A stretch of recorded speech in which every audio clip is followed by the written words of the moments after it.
If you're a CEO, executive, business leader who's struggling with their nutrition and don't understand the why behind the what and what to use with your nutrition to perform at your best, to actually be healthy, but more so understand what this flexible dieting thing means, give me 5 minutes. I'm going to show you exactly what it means. So there's two types you need to recognize here. You've got carbohydrates as a fuel source and you've got fat as a fuel source. Carbs is glycogen. And then fat, you're going to oxidize that and do the same thing. Right? The main thing you've got to remember here is as you increase intensity, you increase carbohydrate usage. As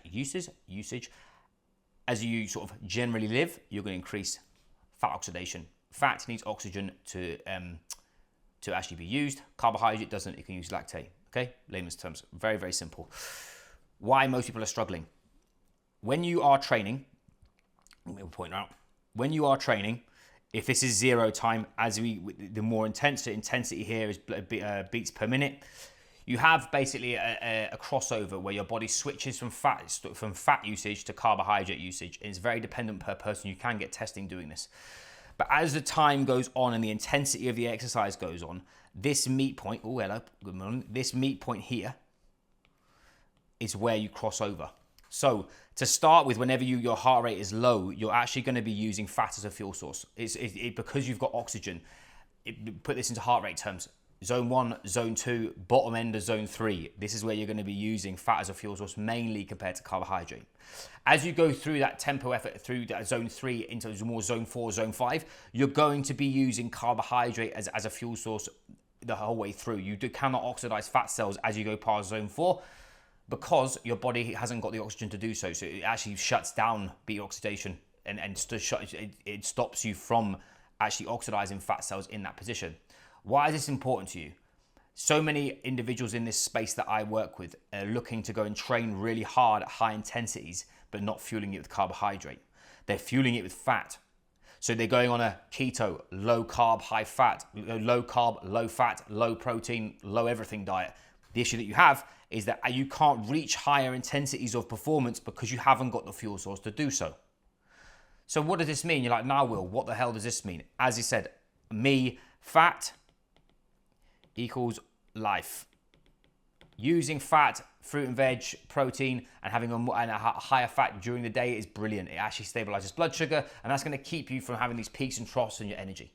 But vice versa, when you've got training, you having something highly fatty is not actually that effective. Okay, you having an avocado before you go to the gym is not going to be utilized in doing conditioning. Is not going to be an effective way for you to actually use energy, and it's actually probably going to make you feel sick or shit yourself if you're not careful. So that's where you're looking at carbs around workouts. Or again, you can use carbohydrate around sleep. Does that mean you have to shift them away from everywhere? No. What that does mean though is recognizing that if you are inclined to actually want to train hard, you want to push yourself, you want to see adaptations in the gym, and you are not just doing, and your heart rate is going over, as I said, that mid-limb zone 3 and above, i.e. if it's at 130, 140, 150, you're more likely to be using carbohydrate as a fuel source. If you want to lose body fat, if you want to use fat as a fuel source and you're looking to recomp, the reason why you want to stay here is because you see fat is being used with the intensity, you can actually oxidize fat cells here when the intensity isn't too high. Looking at it from a BPM standpoint, just to be clear, if you've got 0 beats per minute, you're dead. 220 minus your age, just use 180. Here, 120. Okay, 130. As you said, not that. I've gone too high because of my drawing. See 130 here. See, for me, it's 135. That's where it starts to see that crossover. 140, 150. That's where we start seeing. So my point being, if you are thinking about you using conditioning for fat loss, you are not having, and you need to keep in that zone 2. That is why. If you are time sparing, you haven't got much time, and you want to use HIIT training or something more highly anaerobic, you need to have carbohydrate with that because that's the only way you're going to have the force expression you need for adaptation. And actually, if you're looking at stress physiology, if you've got high levels of cortisol and you're not using carbohydrate, your body's trying to use triglycerides as a fuel source, that's the reason why you struggle. It's the reason why your body looks terrible and you feel like shit is because you're not giving your body the gas needed to see this level of intensity.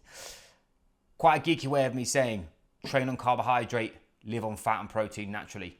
If you are struggling with this and you're struggling to understand the mechanics of this and your training plan is not only you want to actually look, feel and perform at your best and you don't know how to periodize that, DM me the word zone. We use the word zone of heart rate zones. DM me the word zone, and I'll be happy to show you what your heart rate zones are, how you should use them for your training, and actually where do you need to be and why, because that's massively important. What we want to do is having people that are not only looking their best, but they're leading from the front and performing at their best too. This video is helpful. Please share it. If you know anybody that it would help, obviously I massively appreciate that. Likewise, if you have any questions, please leave them in the comments, and I'll catch you guys soon.